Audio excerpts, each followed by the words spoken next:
Hi there, today we're going to do a black and white tile and we're going to use black as our first colour.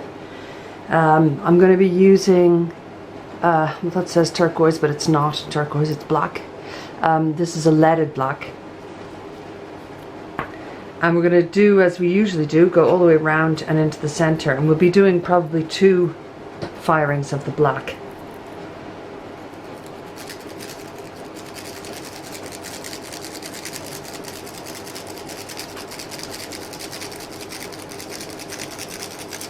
Try and get it as even as possible. Now notice there's a coin in there. It dropped out of the actual pot, but that's fine. Okay, that's a fairly decent layer.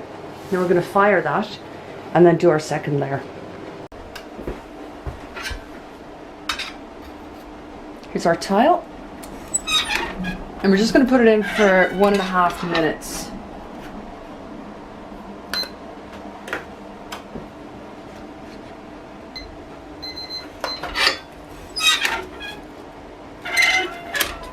Okay, that looks like a pretty good layer.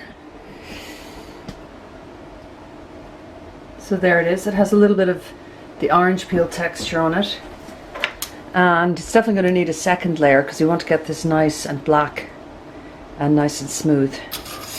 So we'll let it cool, and then we'll rub off all the oxides, and then we'll get on to our second layer. Okay, here we are. There's our black, and there's the back. We'll be putting liquid enamel on the back for the counter enamel. I'm going to do our second layer. So I'm going to start from the side that has the least on it.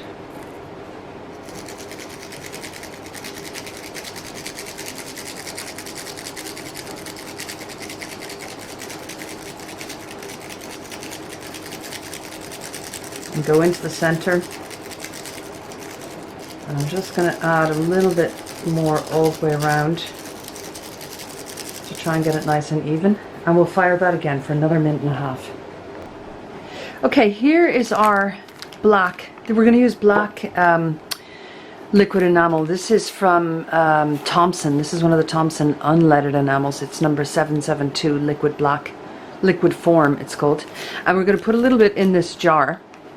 And instead of using regular water or deionized water, I'm actually going to use rice water, which is basically the water that comes off.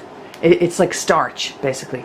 So I boil rice, take some of the water out, and I use it for particular kinds of enameling. Now, for the back of the of this piece, we don't need to use rice water, but I'm making it because I'm going to show you another piece using the sgraffito technique, which is using liquid enamel in our case, and where we scratch off to reveal the surface underneath. But anyhow, I'm running away with myself. We'll just get on with this to begin with. And when you're using liquid form enamels, they're really, really finely powdered. You'll see that in a minute. And so it's best always to wear some sort of surgical mask or a mask of some sort when you're using it, because the dust particles fly about quite easily. So just be careful when you're using it.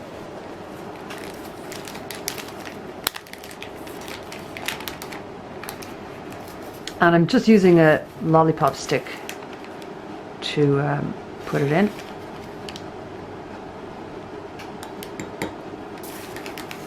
You don't need a huge amount.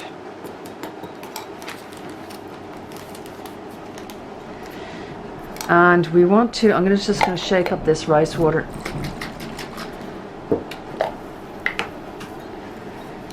And just put a tiny bit in because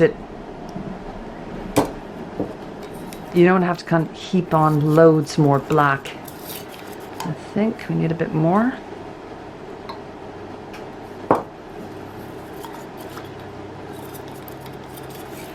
I probably could have used a better jar, a shallower jar, but I'm not going to worry about that right now. So it's quite runny, which is okay for our purposes. Usually when I'm doing using the liquid enamel for the backs of pieces, I try to make it a little bit thicker. But anyway, this is what we have. It's a bit more watery than cream, than the kind of cream you'd get, you know, for your apple pie. Now, just going to drip it on like that and move it around.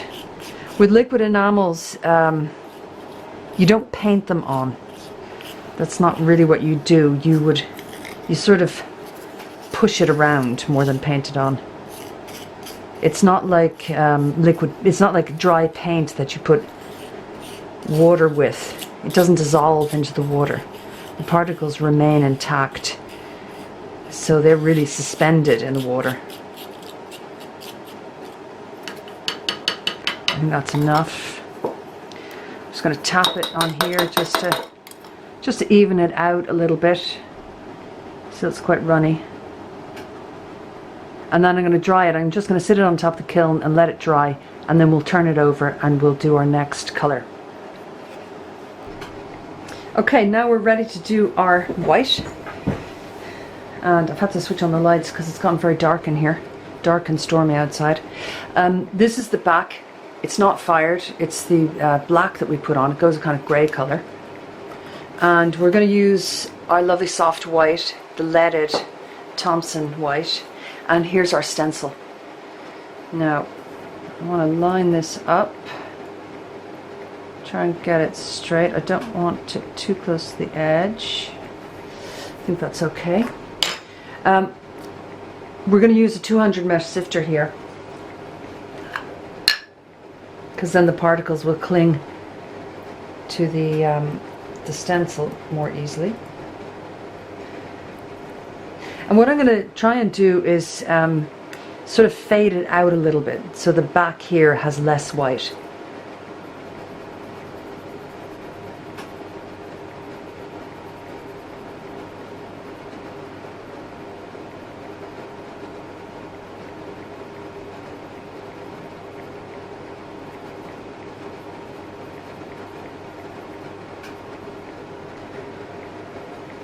We may end up doing a second, excuse me, a second sifting of this white, but let's see how this goes. Just trying to decide where to lift it from. I think here might be good.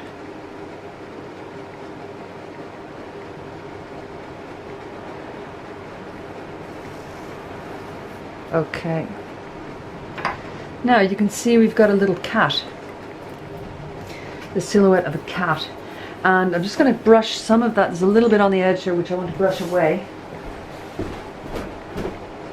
Brush.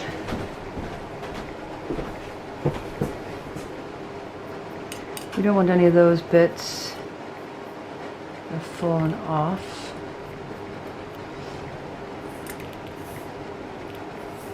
Using black and white is a little bit tricky because they're both very opaque. So you can end up with bits on it that you don't want. Okay, so now that's our piece that we're going to stick in the kiln, and we'll see how it comes out. And I just want to show you as well, you can see that because we have enamel on the back, as yet unfired, we can't just put it straight down in the mesh. So I've got it on one of these trivets. So it's going to sit on there, and then we're going to put it into the kiln and hope for the best. Okay. Again, this is 800 degrees, which is about 450 Fahrenheit, 800 Celsius, 450 Fahrenheit. And I'll put it on for 2 minutes.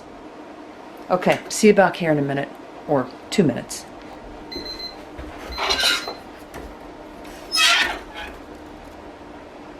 Okay, yeah, I like what I see. I'm just going to turn it around and then bring the camera up and you can have a look.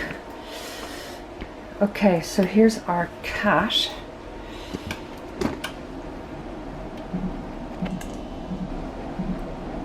Yeah, I'm happy with that. Now let's let it cool and then we can decide whether or not we need to do more on it. Okay, I'm really happy with this.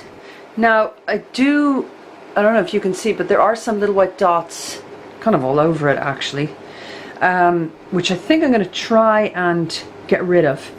That's the back, that's the liquid enamel. As you can see, it wasn't a beautiful job I did, but it was good enough. And so I'm going to try and get rid of some of the white dots. Now obviously you don't want to be putting anything over the white, the actual moonlight where it's catching the cat. So I'm going to use the bigger sifter around here. Oops, I've already done that wrong because I forgot that we've got some white in the top corner. I need to keep an eye on that. A bit more careful.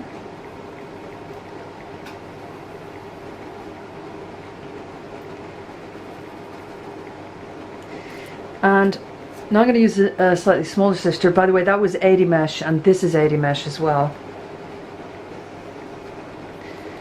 It's a bit more controllable.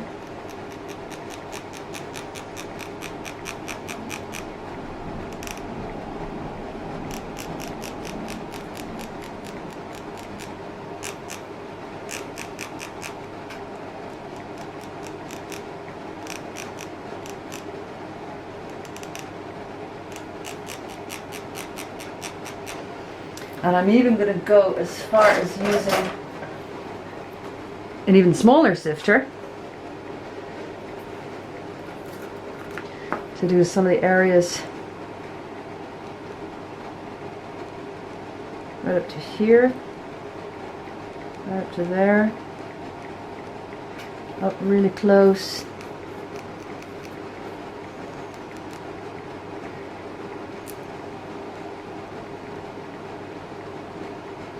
But there is also an element of just accepting